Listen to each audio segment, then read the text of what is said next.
Hi mga lolis, mga han, mga kabebe, mga mahal dyan sa buhay. Magandang araw po sa inyong lahat. I hope po okay lang po kayong lahat mga lolis. Ito po ang inyong DJ Maki 101.1 Team Power Flowers po, ang DJ ng mga buhay ninyo. Sana all. Hello guys, kumusta po kayong lahat guys? I hope po okay lang po kayong lahat at safe na safe po at nag-enjoy pa din po sa pagiging content creator po. Alright guys, ipagpapatuloy na po natin yung kwento ng asawa kong mayaman. Sana all mayaman yung mga asawa lodis. Ang swerte naman ni Kenyo. Eto na guys, huwag na natin patagalin guys. Mabilis na tumakbo si Gao Tingting sa harapan ni Lian, tinuro siya at nagmura, gusto mo bang umalis pagkatapos siyang bugbugin? Sa panaginip mo, galit ang ekspresyon ni Lian. Pinigilan niya ang kanyang galit at sinabing, I don't want to gusot with you. Mas mabuting layuan mo ako. Sino ang gustong makipagkulitan sa iyo? Nag-cross arm si Gao Tingting at nginisyan. Hayaan mong sabihin ko sa iyo, binugbog mo si Brother Boar, kaya walang makakaalis dito ngayon. Ang tono ni Gao Tingting ay parang mayabang. Gaya nga ng sinabi ni Gao Tingting. 7 hanggang 8 matipunong lalaki ang lumakad mula sa hindi kalayuan. At ang 7 hanggang 8 matipunong lalaki na ito ay pawang mga mandirigma ng underground boxing ring na ito. Bawat isa sa kanila ay may pambihirang lakas sa pakikipaglaban. Kinagat ni Lian ang kanyang mga ngipin. Tinuro niya si Gao Tingting at nagmura, bakit ang walang hiya mo? Malinaw na may ginawa kang mali, ngunit ngayon ay talagang iniistorbo mo ako. Cut the crap, ngumuso si Gao Tingting. Kailangan mong tanggapin ang mga kahihinatnan. Napatingin si Lian sa malamig na babae sa harapan niya. Saglit na tulala siya. Ang eksena ay sumasalamin sa noong pinalaya si Chin Yu sa kanyang bahay. Gao Tingting, huminga ng malalim si Lian. Sinabi niya na may ilang pagsusumamo. Para sa kapakanan ng ating nakaraang relasyon, maaari mo bang hayaan muna ang mga kaibigan ko?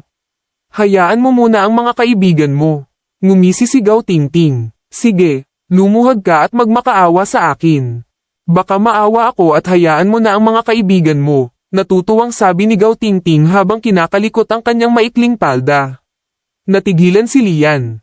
Pinandilatan niya ng mata si Gao Tingting habang umaasang bigyan siya ng 2 malalaking sampal. Ngunit sa huli, pinilit pa ring ngumiti ni Lian. Marahan niyang sinabi, okay, papayag ako. Pagkatapos sabihin iyon, yumuko si Lian at luluhod na sana sa lupa. Sa pagkakataong ito, may humawak sa braso niya. Pagtingala, nakita niya si Chin Yu na nakatitig sa kanya. Umiling siya at sinabing, not long ago, I was the same as you. Akala ko makakakuha ako ng kapatawaran mula sa iba sa ganoong paraan. Ngunit nalaman ko nang maglaon na hindi iyon ang kaso. Kung gaano ka mahina, mas mabubuli ka. Sa mata ng iba, ang mga pagsusumamo mo ay gagawin ka lamang nakatatawanan, sabi ni Chin Yu sa mapang-akit na boses. Tumingala si Lian kay Chin Yu at agad na nakumbinsi. Sino ka ba? Ito ay wala sa iyong negosyo. Ako, agresibong tumakbo si Gao Tingting. Sampal. Bago pa matapos ni Gao Tingting ang kanyang mga salita, sinampal siya ni Chin Yu sa mukha. Ang sampal na ito ay nagpaikot kay Gao Tingting ng 360 degrees sa lugar, at siya ay bumagsak sa lupa. Ito ang unang pagkakataon na nanakit si Chin Yu ng isang babae. Bagamat hindi niya ito pinatay, ginawa pa rin niya ang kalahati ng mukha ni Gao Tingting na namamaga. Maingay, malamig na sabi ni Chin Yu kay Gao Tingting. Agad na naglakad ang mga nakapaligid na boksingero patungo kay Chin Yu. Pinalibutan nila si Chin Yu sa gitna at malamig na sinabi, anak. Mukhang ayaw mo talagang umalis dito. Si Yao Ching ay nagmamadaling humakbang pasulong at nagtanong sa mahinang boses, Mr. Chin, ako na ang bahala sa kanila para sa iyo ngayon. Yu, mayroon talagang isang tao na nangangahas na gumawa ng gulo dito. Sa sandaling ito, isang boses ang biglang nagmula sa karamihan. Paglingon nila, nakita nila ang isang lalaking nakasuot ng itim na sando na dahan-daang naglalakad. Ang lalaking ito ay mga 1.8 metro ang taas. Bagamat medyo payat siya, ang kanyang mga yapak ay napaka-steady. Masasabi na isa siyang martial artist. Nagdulot agad ng kaguluhan ang kanyang hitsura. Kuya Mang, nandito ka na. Binuksan siya ng mga mandirigma ng landas at magalang na tumingin sa kanya. Ang lalaking tinatawag na kapatid na Mang ay dumiretso kay Yao Ching at walang pakialam na sinabi, ikaw ang manlalaban, hindi ba? Pinaikit ni Yao Ching ang kanyang mga mata at sinabing, sa wakas. Mayroong isang master ng panloob na lakas. Sa kasamaang palad, ikaw ay isang ikalimang yugto ng Inner Strength Master. Hindi iyon nagkakahalaga ng pagbanggit. Ha? Alam mo ba ang tungkol sa lakas ng loob? Gulat na tanong ni Kuya Mang. Hindi pinansin ni Yao Ching si kapatid na Mang. Sumandal siya sa tenga ni Qin Yu at sinabing, ang taong ito ay isa lamang ikalimang yugto ng Inner Strength Master. Madali ko siyang makitungo. Tumango si Qin Yu at sinabing, kung gayon, gawin mo ito sa lalong madaling panahon. Huwag mag-aksaya ng oras. Oo, Mr. Qin. Tumango si Yao Ching. Sa sandaling ito, biglang sumugod si Gao Tingting. Tumakbo siya sa tabi ni Kuya Mang at galit na sinabi, Kuya Mang. Binugbog nila si Kuya Bor. Dapat mong turuan sila ng magandang aral. Sumulyap si Brother Mang kay Gao Tingting at medyo hindi nasisiyahang sinabi, marunong ka lang manggulo. Babayaran mo ang mga gastusin ni Brother Bor sa pagpapagamot. Bagamat ayaw ni Gao Tingting. Hindi siya naglakas loob na tumanggi, kaya't nagmamadali siyang tumango at sinabing, naiintindihan ko, Kuya Mang. Pagkatapos sabihin iyon, umatras si Gao Tingting sa gilid. Pagkatapos, mabilis na naglakad si Yao Ching sa tabi ni Kuya Mang. Pinunasan niya ang kanyang kamao at sinabing, let's do it. Sinabi ni Mr. Qin na ayaw niyang maantala ng masyadong matagal. Sumulyap si Brother Mang kay Yao Ching at ngumisi habang sinasabi, ikaw ay isang bodyguard. Ayokong makipag-away sa'yo. Pagkatapos sabihin iyon, diretsong naglakad si Kuya Mang papunta kay Qin Yu. Tumingin siya kay Qin Yu at sinabing, ikaw ang sanhi nito, tama ba? Inutusan mo ba ang iyong lalaki na saktan si Brother Bor? Tumingin si Qin Yu kay kapatid na Mang at hindi maiwasang sumimangot. Ano bang pinagkakaguluhan mo? Maaari ka bang maging mas direkta? Napapikit si Kuya Mang at ngumisi. Dahil ikaw ang nag-utos nito, dapat mong pasanin ang responsibilidad. Siyempre, hindi ako isang hindi makatwirang tao. Magkita tayo sa arena. Natigilan si Qin Yu. Napakamot siya ng ulo at sinabing, gusto mo bang makipag-away sa akin? Ngumisi si Kuya Mang. Bakit? Wala ka bang lakas ng loob? Hindi mapigilan ni Qin Yu na tumingin kay kapatid na Mang na may katuwaan at sinabing, sigurado ka bang gusto mong makipag-away sa akin? Tumaas ang kilay ni Kuya Mang at sinabing, ano? Sa tingin mo ba nagbibiro na naman ako sa iyo? Si Gao Tingting, na nasa hindi kalayuan, ay nagmamadali ring sumigaw, oo, tamaan mo siya. Siya ang nagutos. Ngumuso si Kuya Mang nang walang pakialam at itinuro si Qin Yu. Sabi niya, hihintayin kita sa arena. Pagkasabi nito ay tumalikod si Kuya Mang at naglakad patungo sa arena. Hindi na kailangan. Sa oras na ito, walang pakialam na sinabi ni Qin Yu.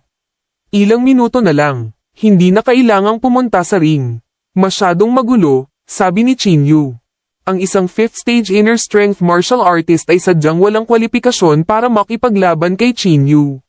Ngunit nang marinig ito ni Kuya Mang, naisip niya na si Qin Yu ay umamin na ng pagkatalo. Lumingon siya at ngumiti, mukhang medyo aware ka sa sarili mo. Okay, gagawin ko ang sinabi mo. Pagkatapos, mabilis na naglakad si Kuya Mang papunta kay Qin Yu. Hinaplos niya ang kanyang kamao at nakangising sinabi, ngayon, ako. Bang! Bago pa matapos ni Kuya Mang ang kanyang mga salita, biglang itinaas ni Qin Yu ang kanyang kamay at sinampal ang mukha ni Kuya Mang. Bago pa man makapag-react si Kuya Mang, ang buong katawan niya ay pinalipad ng mahigit 10 metro. Ang kalahati ng kanyang mga buto sa mukha ay direktang nabasag, at siya ay bumagsak sa lupa nang hindi na muling tumayo.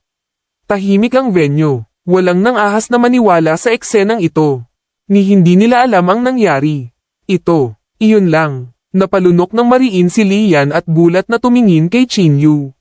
Si Qin Yu, sa kabilang banda, ay kalmado at naayos. Na para bang may ginawa siya sa ilalim ng pagbanggit. Let's go. Tumingin si Qin Yu kay Lian at sa iba pa, pagkatapos ay humakbang patungo sa pinto. Sa pagkakataong ito, walang nang ahas na pigilan si Qin Yu, at lahat sila ay masunerang umatras sa gilid. Si Kuya Mang ang numero 1 martial artist sa underground boxing ring. Sa harap ni Qin Yu, Hindi man lang siya nagkaroon ng pagkakataong lumaban, kaya sino ang nangahas na pigilan siya? Ang iilan sa kanila ay nagmamayabang palabas ng underground boxing ring. Pagkaalis nila, hindi napigilan ni Lian na tuwang-tuwa na sabihin, Mr. Chin, hindi ko inaasahan na magiging kahanga-hanga ka. Hindi ka panipaniwala, ngumiti si Chin Yu at hindi nagsalita. To put it bluntly, ang underground boxing ring na ito ay para lang sa entertainment. Ang mga tunay na martial artist ay hindi pupunta sa ganoong lugar. Matapos mangyari ang ganoong insidente, walang nasa mood na maglaro, kaya diretso silang naghiwa-hiwalay. Nang gabing iyon, maagang natulog si Chin Yu at nagplanong bumalik sa Jiangcheng kinabukasan. Sa oras na ito, nakaupo si Shen Yun sa kanyang opisina na may galit sa kanyang mukha. Dad, anong nangyari? Tanong ni Shen Tian na may pagkalito. Sinulyapan siya ni Shen Yun at medyo pagod na sinabi. Nasira ang financial chain ng pamilya Shen. Natigilan si Shen Tian. Paano ito posible? Kinagat ni Shen Yun ang kanyang mga ngipin at sinabing may malamig na ekspresyon. Lahat ito ay dahil kay Chin Yu. Lahat ng ito ay gawa niya. Kasunod nito, sinabi ni Shen Yun kay Shen Tian ang nangyari. Lalong nagalit si Shen Tian matapos itong marinig. Noon pa man ay napaka-arogante niya at mapang-utos na tinuring niyang langgam ang mga ordinaryong tao. Ngayong sinisira na ng langgam ang buhay niya, paanong hindi magagalit si Shen Tian? Si Yan Ruizu siguro ang gumawa nito. Sinabi ni Shen Tian sa pamamagitan ng pagngangalit ng mga ngipin. Alam na alam ito ni Shen Yun sa kanyang puso. Kung wala ang tulong ni Yan Ruizu, walang sino man ang maaaring lumago ng napakabilis. Gayunpaman, ano ang magagawa ng pamilya Shen? Kung wala akong ibang pagpipilian, maaari lang akong humingi ng pagkakasundo. Huminga ng malalim si Shen Yun at medyo ayaw niyang sinabi. Humingi ng reconciliation. F***CK humihingi ng pagkakasundo. Galit na sabi ni Shen Tian. Kung ako ang bahala, direkta kong atali si Yan Ruizu at tuturuan siya ng leksyon. Kung hindi, siya ay patuloy na kumikilos ng masyadong malaki para sa kanyang mga britches. Sabi ni Shen Tian na may kaunting bisyo. Nang marinig niya ito, nagmamadaling iwinagayway ni Shen Yun ang kanyang kamay at sinabing, tumahimik ka. Shen Tian, binabalaan kita. Huwag mo nang uulitin iyon sa hinaharap. Kung hindi, magdudulot ito ng kapahamakan sa ating pamilya. Naiinip na sabi ni Shen Yun, ngunit sa kasamaang palad, hindi pinakinggan ni Shen Tian ang isang salita na sinabi niya. Gulong-gulo ang isip niya. At walang nakakaalam kung ano ang iniisip niya. Tay, kahit magmakaawa ka kina Chin Yu at Yan Ruizu, papakawalan ka ba nila? Malamig na antong hininga si Shen Tian. Napabuntong hininga si Shen Yun. Pinunasan niya ang kanyang noo at sinabing, mahahanap ko lang si Mr. Wu para ayusin ito. Pagkatapos ng lahat, si Uncle Wu ay isang mataas na opisyal sa distrito ng militar, at nagkaroon siya ng pakikipagkaibigan sa pamilya Yan. Kung humakbang si Uncle Wu, may lugar pa para sa lunas. Sa kasalukuyan, wala sa mood si Shen Yun na mag-isip tungkol sa paghihiganti. Iniisip niya kung paano protektahan ang pamilya Shen. Si Shen Tian, na nasa tabi niya, ay malamig na ngumuso at lumabas nang walang sinasabi. Kinuha ni Shen Yun ang kanyang telepono at dinyal ang numero ni Uncle Wu. Sinabi niya kay Uncle Wu ang buong kwento sa telepono. Natahimik si Uncle Wu matapos itong marinig. Hindi inaasahan ni Uncle Wu na ang kilalang pamilyang Shen ay mapipilitan sa ganoong sitwasyon ng isang taong hindi gaanong mahalaga tulad ni Chin Yu. Kailangan mo akong tulungan. Nagmamakaawa si Shen Yun sa telepono. Bumantong hininga si Tio Wu at sinabing, sige, pupunta ako sa Jiangcheng bukas at ihahatid kayo ni Chin Yu sa isang pagkain. Ngunit, matandang Shen, kailangan mong kumilos ng mas mapagpakumbaba. Naiintindihan ko. Huwag kang mag-alala, sang-ayon ni Shen Yun. Sa kabilang banda, lumabas na si Shen Tian sa kanyang bahay at hanggang sa bar. Shen Tian, anong meron? Hindi ka ba masaya? Magalang na tanong ng kanyang alipin, si Zhao Gang. Walang sinabi si Shen Tian. Tumingin siya kay Zhao Gang at biglang may naisip na masamang ideya. Zhao Gang, gusto mo bang kumita? Gusto mo bang makipagtulungan sa pamilya natin? Nakangiting tanong ni Shen Tian. Alright guys, thank you so much po. Natapos na naman po yung panibagong kabanata po natin mga Lodis. I hope po nag-enjoy po kayo at nagustuhan niyo po yung panibagong kabanata po ng Asawa Kong Mayaman. Sana all lang po talaga mga lodis. Alright guys, thank you so much po. I hope po i-share niyo po yung video kung nagustuhan niyo po, and paki-like na lang din po. Maraming salamat po. Ito po yung DJ Maki 101.1 Team Power Flowers po. Bye-bye!